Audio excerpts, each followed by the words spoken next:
El garaje estaba abierto cuando llegué a casa esa mañana.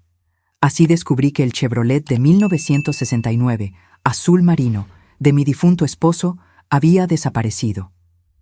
El auto que Jorge pasó 15 años restaurando, pieza por pieza, simplemente ya no estaba. Mi hijo lo vendió para financiar una luna de miel en Cancún con su nueva esposa. Lo que ninguno de ellos esperaba fue la llamada telefónica que recibí al día siguiente. El hombre al otro lado de la línea dijo que tenía el auto de Jorge y que había algo que mi esposo quería que yo supiera, algo escondido en el tablero que cambiaría todo. Pero antes de continuar, asegúrate de estar suscrito al canal y escribe en los comentarios. ¿Desde dónde estás viendo este video? Nos encanta saber hasta dónde están llegando nuestras historias. Mi nombre es Olivia y a mis 68 años pensé que ya lo había visto todo en la vida. 42 años de matrimonio con Jorge, 3 décadas como enfermera en el Hospital Santa Sofía y casi 7 décadas respirando el aire de esta pequeña ciudad en el interior de Guanajuato. Creí que pocas cosas aún podrían sorprenderme. Estaba equivocada. Aquella mañana preparaba mi café en la cocina cuando noté por la ventana que la puerta del garaje estaba abierta. Jorge nunca dejaba esa puerta abierta.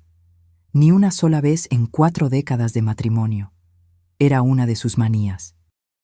La seguridad comienza en las pequeñas cosas, Olivia, solía decir. Pero Jorge se había ido hace 10 meses, arrebatado por un infarto fulminante mientras trabajaba en su precioso Chevrolet. Dejé la taza en el fregadero y fui hacia allá, todavía en pantuflas.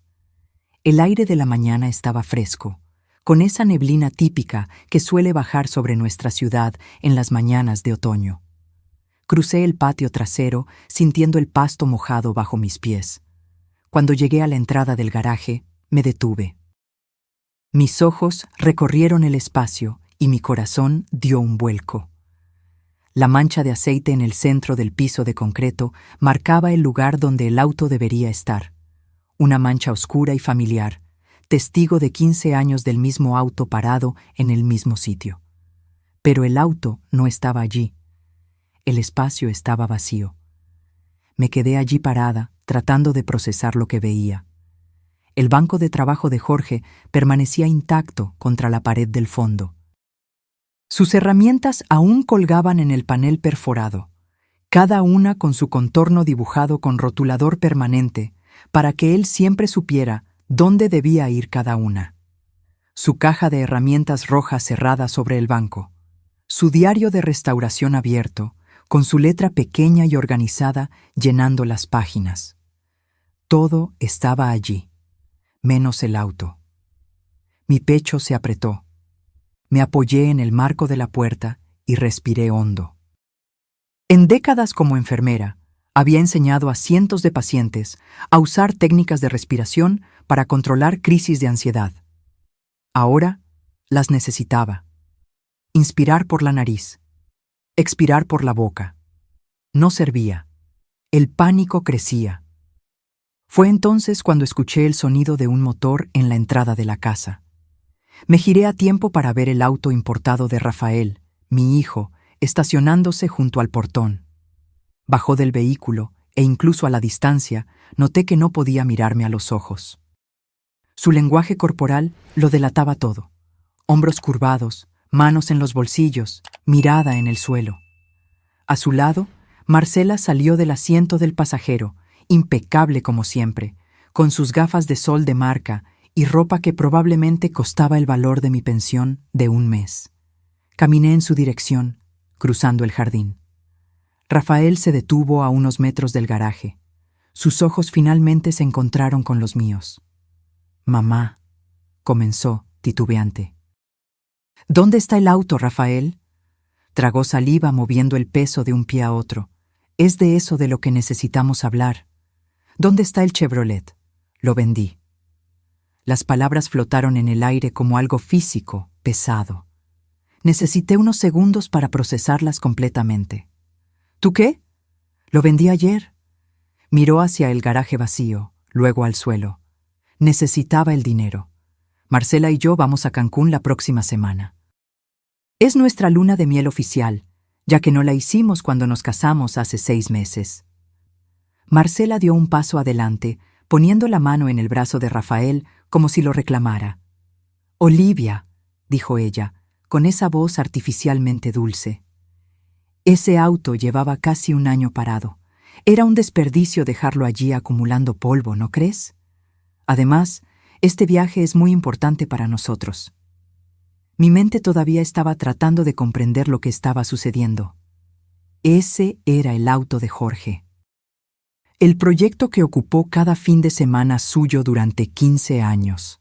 El auto que encontró abandonado en un desguace y juró que un día sería el orgullo de la familia.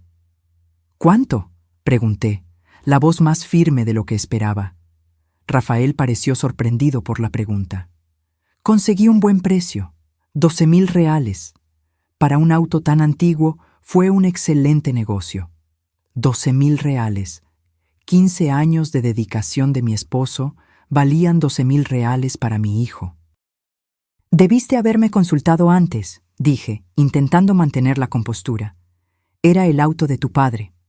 «Mamá, tú ni siquiera conduces», respondió Rafael, su voz adquiriendo un tono defensivo. «¿Qué ibas a hacer con él? Papá se fue. Ese auto solo estaba allí. Era pasado. ¿Y crees que puedes simplemente deshacerte del pasado sin consultar a nadie?».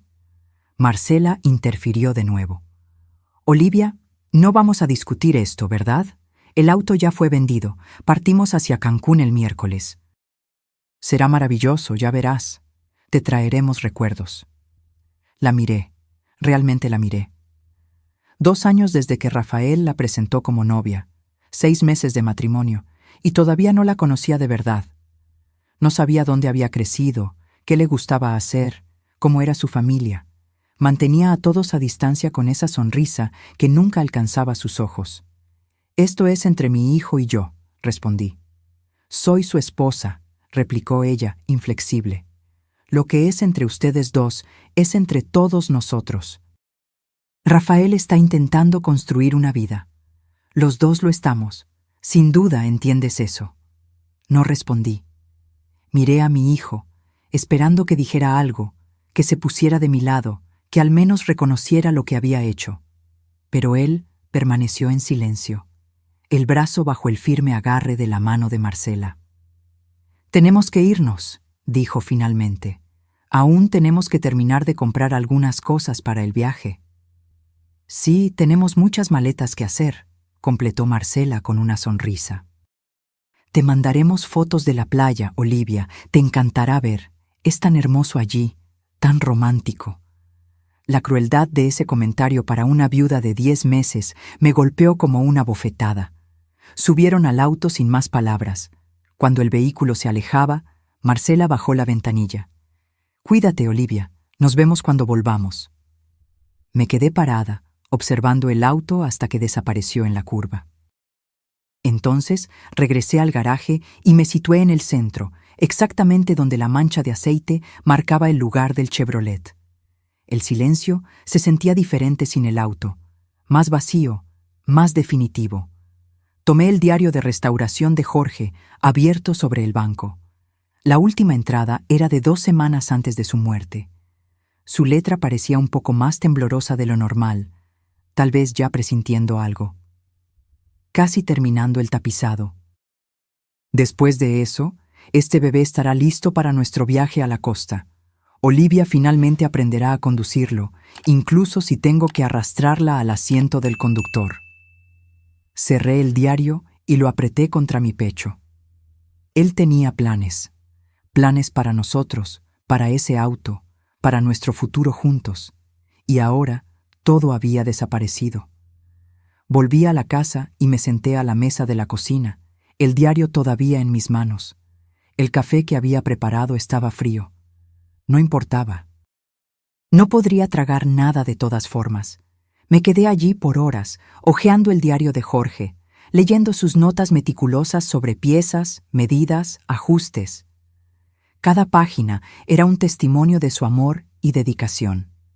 Cuando el sol comenzó a ponerse, cerré el diario. Ya había llorado todas las lágrimas que podía ese día. No sabía qué hacer a continuación, pero sabía que necesitaba hacer algo. Ese Chevrolet no era solo un auto. Era la última conexión física que tenía con Jorge, el último proyecto en el que puso su corazón y alma.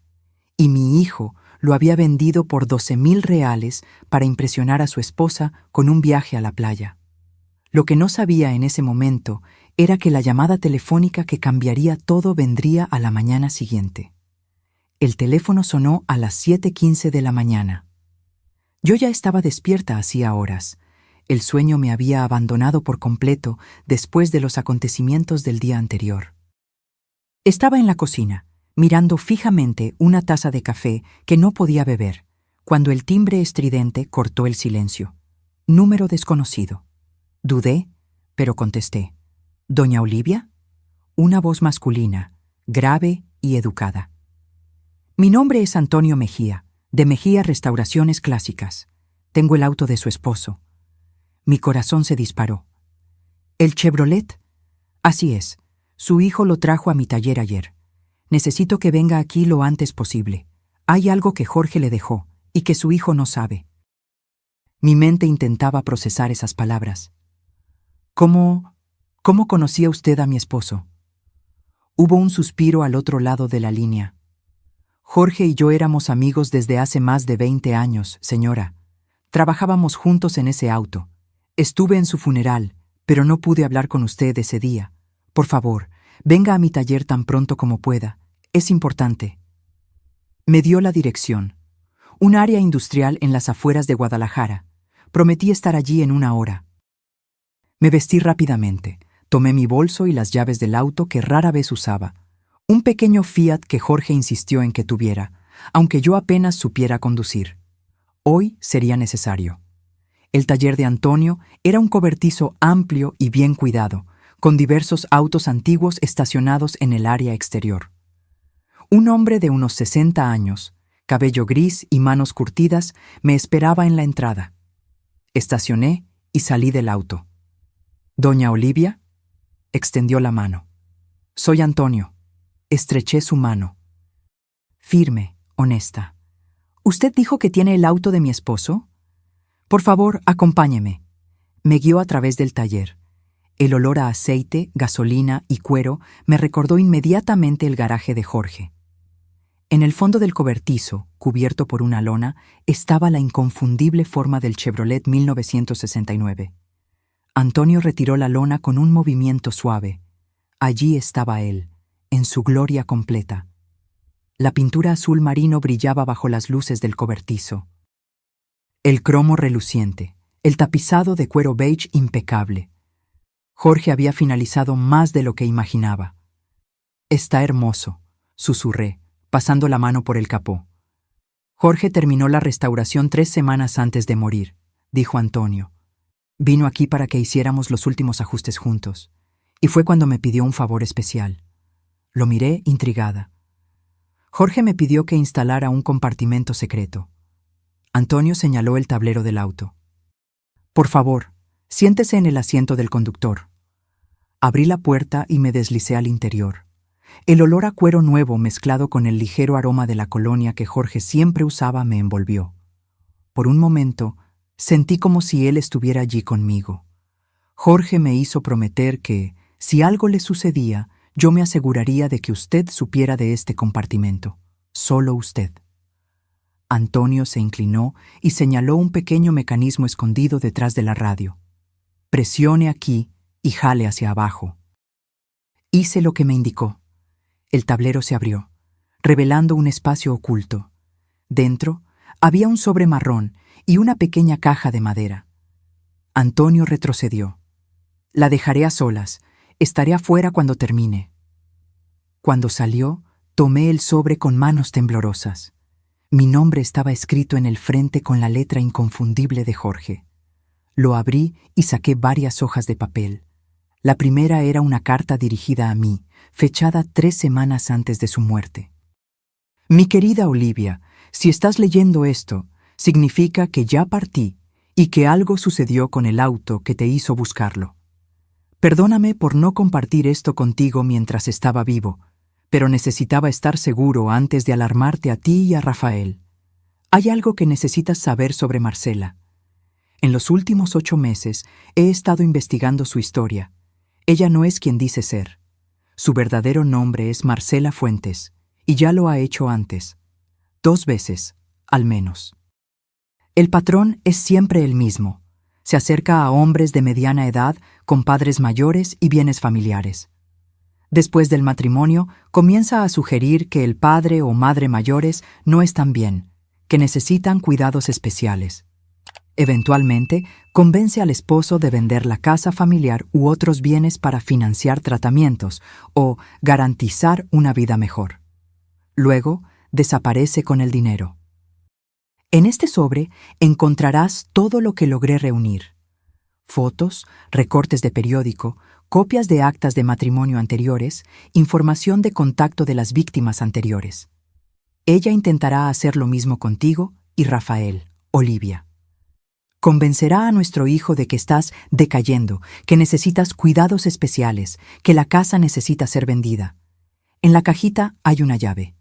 Es de nuestra caja fuerte en el Banco Central, caja 237. Dentro, dejé algo para asegurar tu futuro, sin importar lo que suceda. Planeaba confrontarla, pero necesitaba más pruebas. Rafael no me creería sin evidencia irrefutable. Ella es muy convincente. Protégete y protege a nuestro hijo. Él también es una víctima en esto. Te amo más de lo que las palabras pueden expresar, Jorge. Mis manos temblaban tanto que apenas podía sostener el papel. Jorge lo sabía. Descubrió lo de Marcela e intentó protegernos, y murió antes de que pudiera completar su misión.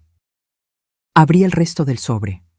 Dentro había exactamente lo que Jorge describió: fotos de Marcela en otros matrimonios, actas. Marcela Fuentes se casó con Eduardo Martínez en Ciudad de México, mayo de 2019. Marcela Fuentes se casó con Enrique Alba, en Puebla, enero de 2021. Recortes de periódicos sobre familias que perdieron ahorros a manos de estafadores del amor. Anotaciones detalladas de Jorge sobre preguntas que Marcela había hecho sobre nuestra casa, sobre mi salud, sobre nuestros bienes. Y al final, información de contacto: Eduardo Martínez, Ciudad de México; Enrique Alba, Puebla. Con una nota final de Jorge: habla con ellos, pueden ayudar a construir el caso. Abrí la cajita de madera. Dentro, como prometido, había una pequeña llave dorada. Miré todos esos papeles esparcidos en el asiento del pasajero, intentando absorberlo todo. 10 meses de luto, pensando que conocía a mi esposo completamente, y solo ahora descubría que él había cargado con esta carga solo, intentando proteger a nuestra familia hasta el final. Las lágrimas vinieron entonces, no silenciosas, sino sollozos profundos que sacudían todo mi cuerpo. Lloré por Jorge, por su protección silenciosa, por su amor que se extendía más allá de la muerte. Antonio regresó unos minutos después, quedándose respetuosamente a distancia hasta que me calmara. Me dijo que había algo importante allí dentro. Habló Antonio suavemente. Algo para protegerla a usted. Él descubrió quién es Marcela realmente, respondí secando las lágrimas. Y lo que planea hacer. Antonio asintió. Jorge sospechaba. Me contó algunas cosas, pero no todo. Dijo que necesitaba estar absolutamente seguro antes de confrontar a Rafael o a usted. Reuní los papeles y los guardé de nuevo en el sobre. Necesito ir al banco. Y luego, necesito llamar a estas personas que Jorge encontró. ¿Quiere que la acompañe? Por favor. El Banco Central estaba en el centro de la ciudad. Estacionamos y entramos juntos. Presenté mis documentos y la llave. El gerente, un hombre educado de mediana edad, me condujo hasta el área de las cajas fuertes. La llave encajó perfectamente en la cerradura de la caja 237. Dentro había otro sobre. Lo abrí allí mismo, con Antonio a mi lado. Eran certificados de acciones y documentos. Una carta escrita por Jorge explicaba: Olivia, compré estas acciones en 2001 como un favor a un paciente del hospital que usted cuidó. Su hijo estaba iniciando una empresa de tecnología y necesitaba inversores. Puse 5.000 reales, más como un gesto de apoyo que esperando retorno. El paciente falleció al año siguiente, y sinceramente me olvidé de estas acciones hasta hace poco, cuando estaba organizando papeles. Investigué la empresa y descubrí que creció exponencialmente. Estas acciones ahora valen más de lo que ahorramos en toda nuestra vida. Es su seguridad, su futuro. Si algo me sucede, úselas cuando lo necesite. Mostré los certificados al gerente del banco. Sus ojos se abrieron. Señora, dijo después de consultar la computadora, estas acciones de Tech Brasil están valoradas actualmente en aproximadamente 380.000 reales. Necesité sentarme. Jorge, siempre previsor, siempre pensando por adelantado, me había dejado una seguridad financiera que ni imaginaba que existía. Ahora tenía recursos para enfrentar a Marcela en igualdad de condiciones. Con Antonio a mi lado, llamé a los números que Jorge había dejado. Eduardo Martínez contestó al segundo intento. Su voz sonaba cansada, como si cargara un peso invisible. «¿Señor Martínez? Mi nombre es Olivia Acevedo. Estoy llamando porque mi hijo está casado con una mujer llamada Marcela Fuentes». Hubo un largo silencio al otro lado de la línea. Luego, un suspiro pesado. Me preguntaba cuándo recibiría esta llamada. El relato de Eduardo confirmó todo lo que Jorge había descubierto, y más. Conoció a Marcela en 2018, en un evento benéfico donde su madre, de 75 años, era voluntaria.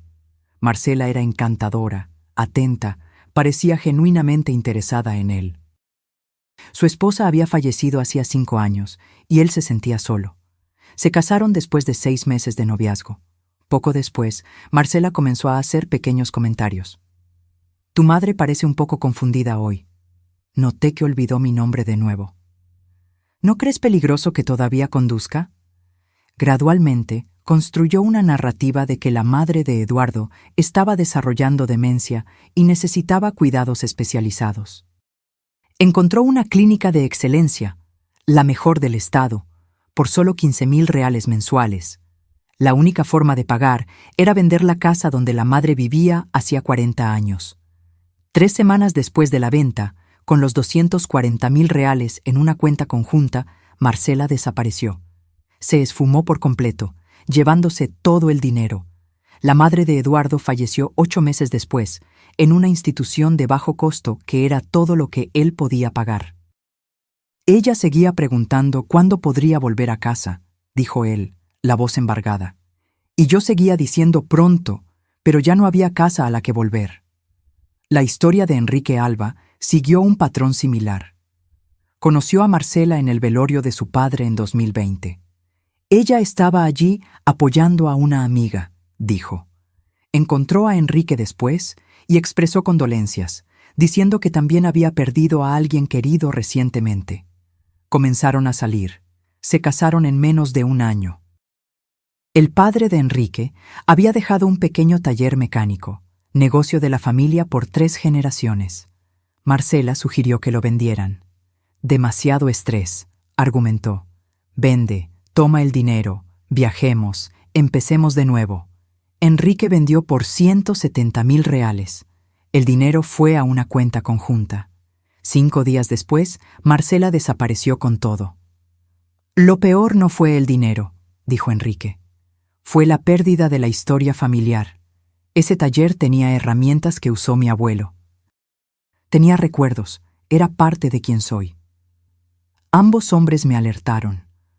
Marcela investigaba a sus víctimas cuidadosamente. Sabía todo sobre ellas incluso antes de acercarse. El patrón era siempre el mismo. Primero, la fase de noviazgo perfecto. Luego, el matrimonio rápido. Enseguida, la preocupación por los padres mayores o bienes familiares. Por último, la desaparición con todo lo que conseguía.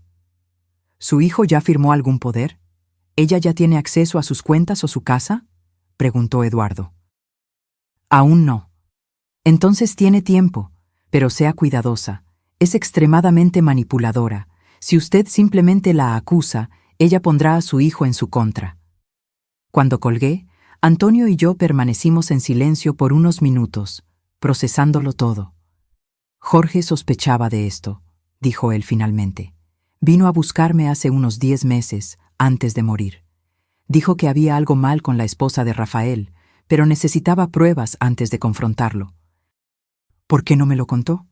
Dijo que usted ya tenía muchas preocupaciones en el hospital, que si estaba equivocado, solo causaría problemas innecesarios, y si tenía razón, bueno, quería estar absolutamente seguro antes de lanzar esa bomba.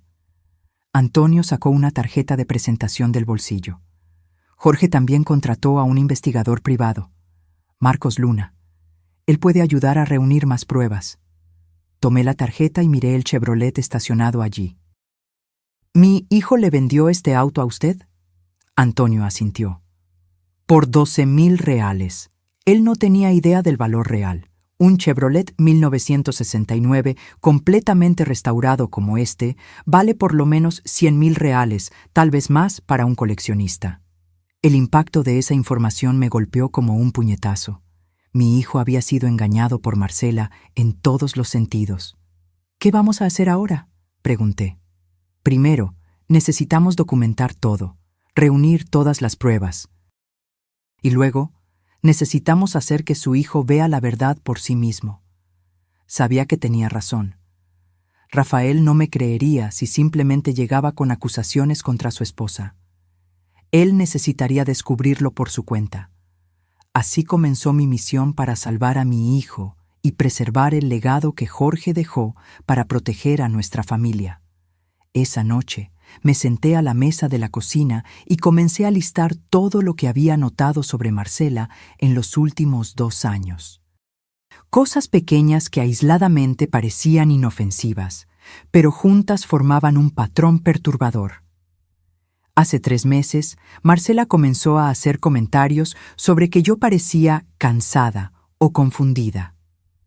Hace 2 meses, Rafael me preguntó dónde guardaba la escritura de la casa y otros documentos importantes. Hace 6 semanas, durante una visita, Marcela tomó fotos de todas las habitaciones, alegando que quería ideas de decoración. Hace 1 mes, Rafael mencionó que yo había olvidado un almuerzo que acordamos, pero yo nunca había aceptado tal almuerzo. Hace 2 semanas, un folleto de una residencia de ancianos se cayó del bolso de Marcela cuando lo abrió para tomar el celular. Solo investigando para una tía, explicó rápidamente.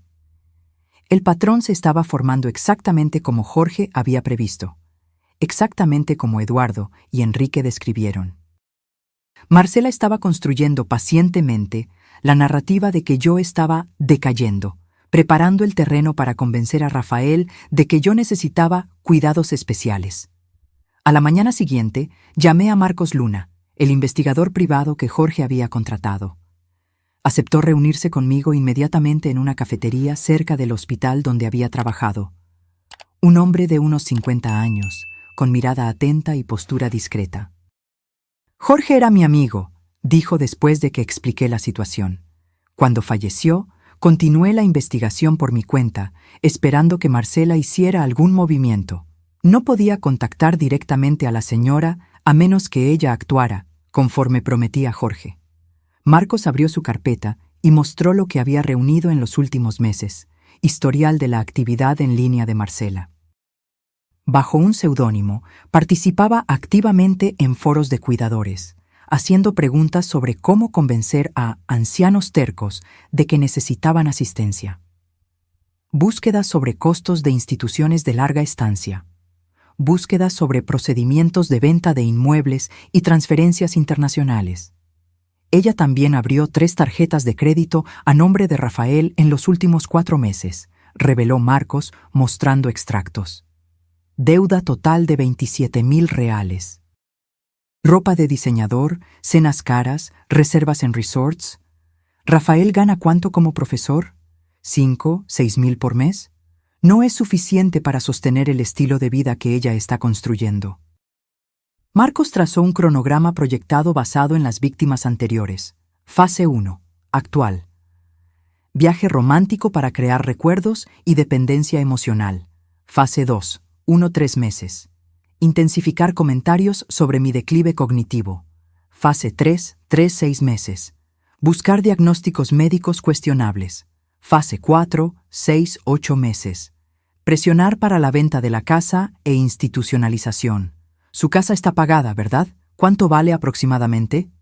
Cerca de 350,000. Es exactamente a lo que apunta, junto con cualquier otro ahorro, o bien que usted y Rafael posean. ¿La policía puede hacer algo? Aún no. Ella no ha cometido ningún delito en esta ciudad. Los fraudes anteriores fueron en otras jurisdicciones. Hasta que ella efectivamente cometa fraude aquí o se apropie indebidamente de valores, las autoridades no pueden actuar oficialmente. ¿Entonces esperamos hasta ser perjudicados? Construimos el caso ahora. Documentamos todo. Cuando ella actúe, estaremos listos. Me miró con seriedad. Y Rafael necesita descubrir la verdad por sí mismo. Si usted simplemente se lo cuenta, ella lo convencerá de que está siendo paranoica o confusa, lo que encaja perfectamente en la narrativa que ella está construyendo. Sabía que tenía razón. Para salvar a mi hijo, necesitaría ser tan estratégica como Marcela. Rafael y Marcela partirían hacia Cancún en 2 días. Necesitaba actuar rápidamente. Con la ayuda de Antonio, Marcos y el acceso a los recursos que Jorge proveyó, elaboramos un plan. Primero, fui al banco y transferí una parte de las acciones a una nueva cuenta a mi nombre, con acceso restringido. Luego, registré en notaría una declaración detallando mis plenas facultades mentales, con certificados de 2 médicos geriatras renombrados. Cuando Rafael y Marcela partieron para su viaje, yo tenía todo preparado. La semana que siguió fue de intensa actividad. Marcos me ayudó a instalar cámaras discretas en mi casa, enfocándose principalmente en las áreas donde se guardaban documentos importantes: mi oficina, el cajón de la mesa de la sala donde guardaba la escritura y la pequeña caja fuerte en mi habitación donde guardaba joyas y documentos bancarios. También instalamos un programa de monitoreo en la computadora que yo rara vez usaba, pero que contenía carpetas con fotos familiares y documentos digitalizados. Antonio, por su parte, se encargó del Chevrolet. En lugar de devolverme el auto inmediatamente y alertar a Marcela, lo mantuvo en su taller, protegido. Ese auto es su mejor evidencia, explicó. Si Marcela sabe que lo recuperó, y más importante, que descubrió el compartimento secreto, acelerará sus planes o desaparecerá antes de que podamos atraparla. Durante la semana en que Rafael y Marcela estaban en Cancún, Marcos localizó y contactó a una tercera víctima que Jorge no había descubierto. Carlos Mendoza, un ingeniero jubilado de Monterrey. Su historia seguía el mismo patrón. Marcela, entonces usando el nombre Melissa, lo conoció durante un crucero, se casó después de un noviazgo relámpago y gradualmente lo convenció de vender su casa para invertir en un negocio prometedor. Desapareció con 300,000 reales 2 semanas después de la venta. Tengo pruebas suficientes para un caso criminal sólido, dijo Marcos durante nuestra reunión del viernes. Pero necesitamos atraparla infraganti. Si simplemente desaparece como hizo con las otras víctimas, será mucho más difícil rastrearla, especialmente si huye del país. ¿Y cómo la atrapamos infraganti?, pregunté. Necesitamos dejarla pensar que está ganando, dejarla avanzar con su plan hasta que tengamos una prueba incontestable de fraude o intento de apropiación indebida. La idea me revolvió el estómago. Significaba ver a mi hijo ser manipulado aún más, ver a Marcela continuar tejiendo su telaraña de mentiras a su alrededor. Pero yo sabía que no teníamos otra opción. Rafael necesitaba ver la verdad con sus propios ojos. Cuando vuelvan de Cancún, continuó Marcos, Marcela intensificará la narrativa sobre su supuesto declive. Finja que no se da cuenta. Déjela pensar que está funcionando. ¿Y Rafael? No puedo soportar verlo sufrir más. Desafortunadamente, esa es la única forma de abrirle los ojos. Necesita presenciar las acciones de ella por sí mismo. Rafael y Marcela regresaron el lunes siguiente, bronceados y sonrientes. Como estaba previsto, me invitaron a cenar el jueves para mostrar las fotos del viaje. Llegué a la pequeña casa que alquilaban a las 7 en punto. La mesa estaba puesta con esmero, platos que yo nunca había visto antes, probablemente comprados con las tarjetas de crédito que Rafael ni sabía que existían. Marcela estaba deslumbrante, usando un vestido que sin duda costó varios sueldos de profesor. Olivia, qué bueno que viniste. Me abrazó superficialmente. Su perfume caro casi me sofocaba. Rafael está terminando de arreglarse. Siéntate, por favor. ¿Quieres una copa de vino? Acepté y me senté, observándola cuidadosamente. Cada movimiento suyo parecía calculado, cada sonrisa ensayada. ¿Cómo no me había dado cuenta antes? Rafael apareció, me abrazó con cariño genuino y se sentó. La cena transcurrió exactamente como Marcos había previsto. Primero, las historias maravillosas de Cancún. El hotel lujoso, los paseos caros, la comida exótica. Marcela pintando el cuadro de la vida perfecta que ellos merecían tener. Fue maravilloso, suspiró ella, pero me hizo darme cuenta de cuánto nos estamos limitando aquí. Rafael trabaja tan duro, ¿y para qué? ¿Un apartamento alquilado y vacaciones una vez al año? La mirada que me lanzó dejaba claro lo que estaba insinuando. Yo era el obstáculo entre ellos y la vida de ensueño. Entonces vino el primer movimiento directo. Olivia, comenzó Marcela, inclinándose sobre la mesa con falsa preocupación. Noté que parecías un poco confundida al teléfono ayer cuando te llamé. ¿Está todo bien? Me quedé genuinamente sorprendida. Ella no me había llamado. No me llamaste ayer, Marcela. Ella intercambió una mirada significativa con Rafael. Sí te llamé, querida. Alrededor de las 3 de la tarde. Hablamos de las recetas que traje de Cancún, ¿recuerdas? Rafael intervino gentilmente. Mamá, ¿estás bien? Marcela comentó que pareciste un poco desorientada durante la llamada. Así era como comenzaba. La construcción paciente de una realidad alternativa donde yo estaba perdiendo la memoria. Forcé una sonrisa confusa. Debo haberlo olvidado. Perdón. La sonrisa victoriosa que Marcela intercambió con Rafael me dio ganas de voltear la mesa. Pero mantuve la compostura. Durante el resto de la noche, Marcela plantó más semillas.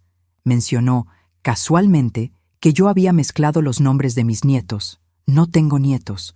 Comentó cómo la casa donde vivo debe ser difícil de mantener sola, y sugirió que yo parecía más delgada, como si no estuviera alimentándome bien. Cada comentario era una pequeña gota de veneno, cuidadosamente administrada para no despertar sospechas, y cada uno era apoyado por Rafael, que mostraba creciente preocupación por mi bienestar. Cuando la noche terminó y me preparé para irme, Marcela hizo su movimiento final. Olivia, estábamos pensando, dijo dulcemente, sosteniendo la mano de Rafael. Quizás es hora de considerar algunas opciones para hacer tu vida más fácil. Esa casa es tan grande para ti sola. Me estoy arreglando bien, respondí, manteniendo el tono ligero. Claro que sí, sonrió Marcela, pero todos necesitamos ayuda eventualmente. Hay lugares maravillosos hoy en día, comunidades para personas de tu edad, donde tendrías compañía, actividades, asistencia médica. ¿Y quién pagaría por eso?, pregunté inocentemente. Bueno, dudó por un segundo. La casa donde vives vale mucho. Si la vendieras, tendrías más que suficiente para varios años de cuidados de calidad. Rafael parecía incómodo, pero no contradijo a su esposa. La semilla ya estaba plantada en su mente. Lo pensaré, respondí vagamente. Al salir, Rafael me abrazó un poco más fuerte de lo normal. Te amo, mamá. Solo queremos lo mejor para ti. Lo sé, hijo, lo sé. De camino a casa, llamé a Marcos y relaté toda la conversación. Él estaba escuchando de todas formas, a través del pequeño dispositivo de grabación escondido en mi bolso. Perfecto, dijo. Está siguiendo exactamente el guión que previmos. Ahora, necesitamos dejarla avanzar hasta que tengamos evidencia concreta. Las 2 semanas siguientes fueron un ejercicio de paciencia y autocontrol. Marcela intensificó su campaña. Llamadas preocupadas para verificar si estaba tomando mis medicinas correctamente. No tomaba ninguna medicina aparte de una vitamina. Visitas sorpresa para ayudar con la limpieza, durante las cuales ella fotografiaba documentos cuando creía que no estaba siendo observada, y constantes comentarios sobre mi supuesta confusión y fragilidad. Rafael estaba cada vez más convencido de que algo andaba mal conmigo. Yo podía ver la creciente preocupación en sus ojos, la forma en que me hablaba más despacio, cómo verificaba 2 veces si yo había entendido lo que él decía. Aquello me partía el corazón. Entonces, un jueves, sucedió. Marcos me llamó a mitad de la tarde. Ella está haciendo su jugada. Acaba de programar una cita con un neurólogo para usted la próxima semana. Un médico en particular que tiene historial de diagnósticos cuestionables en casos similares. Y más importante, está intentando obtener un poder a su nombre. ¿Cómo podría conseguir eso? Falsificó su firma en un documento preliminar. Estamos monitoreando. Va a necesitar que usted firme el documento final en presencia de un notario. Probablemente intentará confundirla sobre lo que está firmando. Ese es el momento que estábamos esperando. ¿Y Rafael? Él no sabe del poder. Lo está haciendo sin su conocimiento. Es perfecto. Será la prueba que su hijo necesita. El plan se puso en marcha. Acepté cenar en su casa de nuevo el sábado siguiente. Marcos y su equipo estarían monitoreando todo, y las autoridades listas para actuar tan pronto como tuviéramos pruebas concretas de intento de fraude. Llegué puntualmente a las 7. Esta vez, solo Marcela estaba presente. Rafael tuvo una emergencia en la escuela, explicó con una sonrisa ensayada. Un alumno en crisis, ya sabes lo dedicado que es. Dijo que empezáramos sin él. Asentí, fingiendo creer.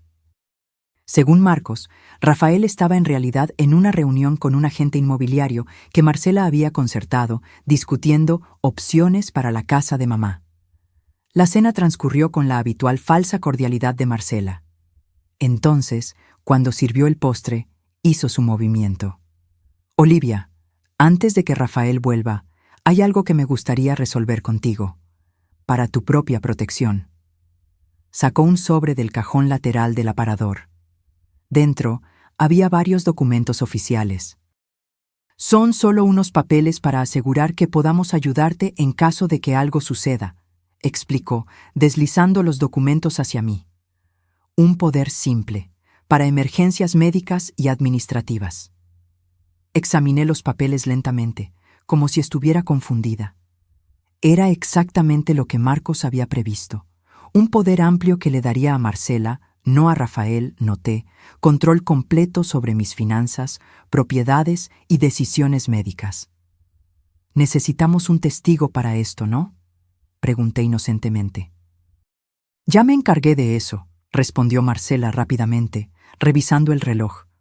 Un amigo notario está en camino, él hará todo oficial. ¿Y Rafael? ¿Él sabe de esto? Un destello de irritación cruzó por sus ojos. Claro que sabe. Fue idea suya, de hecho. Está preocupado por ti, Olivia. Todos lo estamos. El timbre sonó. Marcela sonrió. Debe ser el notario. Pero cuando abrió la puerta, no era el notario esperado. Era Marcos, acompañado por un oficial de policía y Rafael, que parecía completamente desorientado. ¿Qué está pasando?, preguntó Marcela, intentando mantener la compostura. ¿Quiénes son ustedes? Marcela Fuentes, dijo el oficial. ¿O debo decir Linda Olivera? Tenemos algunas preguntas sobre intento de fraude, falsificación de documentos y desvío de recursos. Rafael miraba de Marcela a mí, confusión y shock en su rostro. Mamá, ¿qué está pasando? Me levanté y tomé el sobre que Jorge había dejado en el compartimento secreto del auto. Hijo, hay algo que necesitas ver, algo que tu padre descubrió antes de morir. Lo que siguió fue la hora más dolorosa que hemos vivido como familia. Le mostré a Rafael todas las evidencias que Jorge había reunido.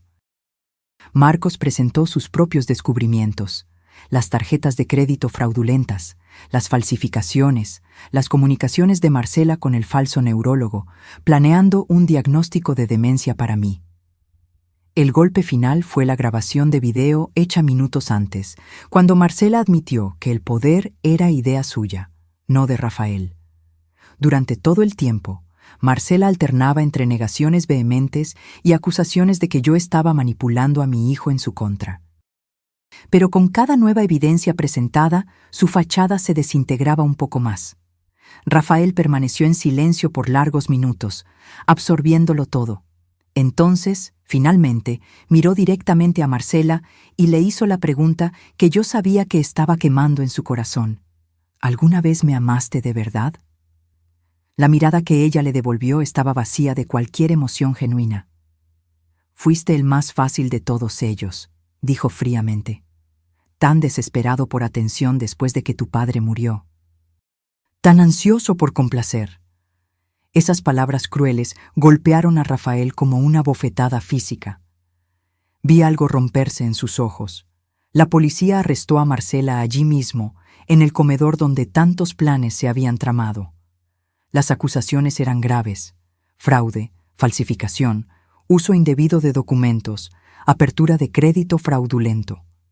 Con las evidencias de las víctimas anteriores, ella enfrentaría un largo proceso judicial y probablemente años de prisión. Cuando se la llevaron, Rafael y yo nos quedamos solos en la casa que habían compartido. Él estaba sentado en el sofá, mirando a la nada, completamente devastado. «¿Cómo pude ser tan estúpido?», murmuró finalmente. Me senté a su lado y tomé sus manos. «No fuiste estúpido, hijo, fuiste amado. Personas como ella son expertas en manipulación. Saben exactamente qué botones tocar, qué vulnerabilidades explotar». «Papá lo sabía», dijo, la voz embargada. «Intentó avisarme, ¿no es así? En los últimos meses, antes de morir, me hacía preguntas sobre ella, sobre nuestros planes. Pensé que estaba siendo entrometido. Tu padre estaba intentando protegernos, hasta el final». Rafael se derrumbó entonces, sollozos profundos sacudiendo su cuerpo. Lloró por el padre que había perdido, por el matrimonio que nunca fue real, por la traición que había sufrido. Lloró hasta no tener más lágrimas. Y yo lo abracé, como había hecho tantas veces cuando era niño. Algunos dolores solo el tiempo puede curar. En las semanas que siguieron, iniciamos el lento proceso de reconstrucción. Rafael se mudó temporalmente a mi casa, incapaz de soportar los recuerdos en el apartamento que había compartido con Marcela. El divorcio fue concedido rápidamente, dadas las circunstancias. De hecho, fue una anulación, ya que Marcela se había casado bajo identidad falsa. Las deudas de las tarjetas de crédito que ella había abierto a nombre de Rafael fueron impugnadas y, en gran parte, perdonadas tras la comprobación del fraude. Antonio finalmente trajo el Chevrolet 1969 a casa, estacionándolo en el garaje donde siempre estuvo. Ver ese espacio lleno de nuevo fue como tener un pedazo de Jorge de vuelta.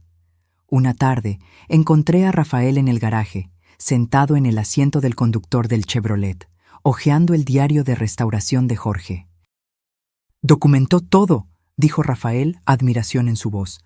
«Cada tornillo, cada ajuste, cada decisión. 15 años de trabajo paciente». «Tu padre era así», respondí, apoyándome en la puerta del auto. «Meticuloso, previsor, siempre pensando por adelantado». «Quería haber heredado más de él», murmuró Rafael. «Heredaste más de lo que imaginas». Cerró el diario cuidadosamente. «Quiero aprender sobre este auto, mamá. Todo sobre él. Quiero continuar lo que papá empezó». Sonreí. A él le gustaría eso.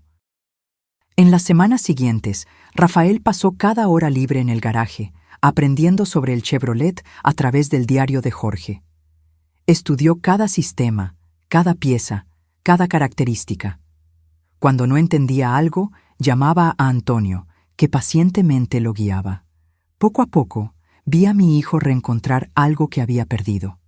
No era solo el conocimiento sobre autos, era una reconexión con su padre, un reencuentro con valores que habían sido temporalmente oscurecidos por la manipulación de Marcela.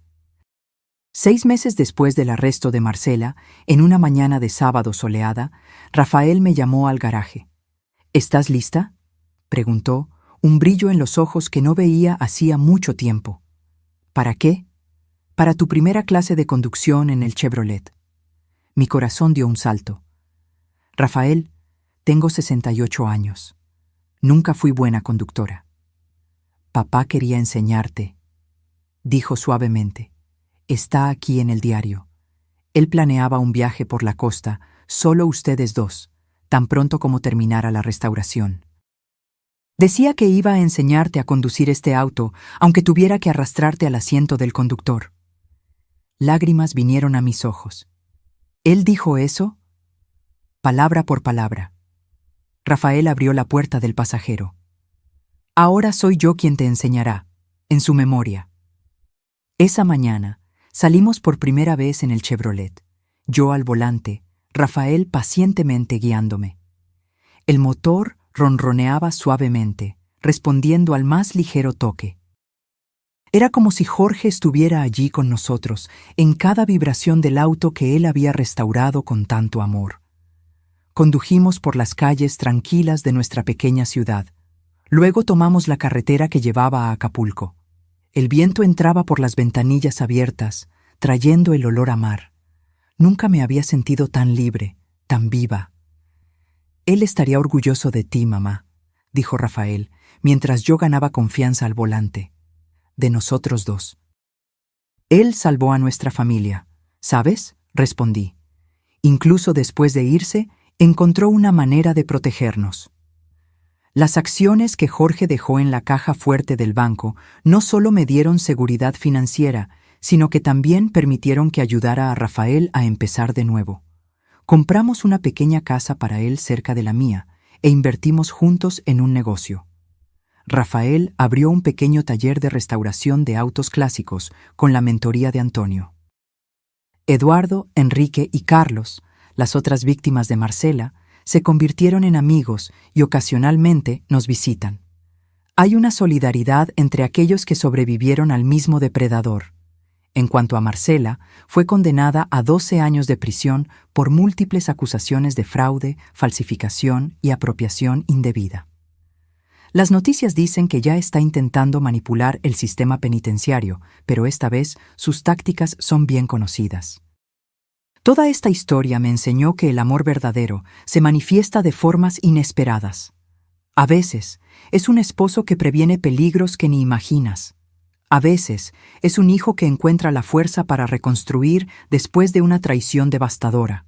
Y a veces, es un auto antiguo con un compartimento secreto, guardando exactamente lo que necesitas, en el momento en que más lo necesitas. Jorge nos dejó mucho más que un auto restaurado. Nos dejó un legado de protección, previsión y amor incondicional. Un legado que continuamos honrando cada vez que el motor del Chevrolet cobra vida y nosotros, juntos, seguimos por la carretera que él ayudó a pavimentar. Hoy, cuando abro el garaje y veo el Chevrolet 1969 azul marino brillando bajo la luz del sol, no veo solo un auto. Veo la prueba de que el amor verdadero persiste más allá de la muerte, que la verdad eventualmente prevalece sobre las mentiras y que incluso en las pérdidas más dolorosas podemos encontrar nuevas razones para seguir adelante. Y cuando conduzco ese auto, con el viento en la cara y la carretera abriéndose ante mí, sé que Jorge está conmigo. En cada curva, en cada recta, en cada kilómetro recorrido en un auto que él restauró con amor para la familia que él protegió hasta el final. Ahora, si te gustó esta historia, haz clic en suscribirte y dime en los comentarios, ¿qué parte te dejó boquiabierto? Y no olvides hacerte miembro para tener acceso a videos exclusivos que no publico aquí. Te espero allí.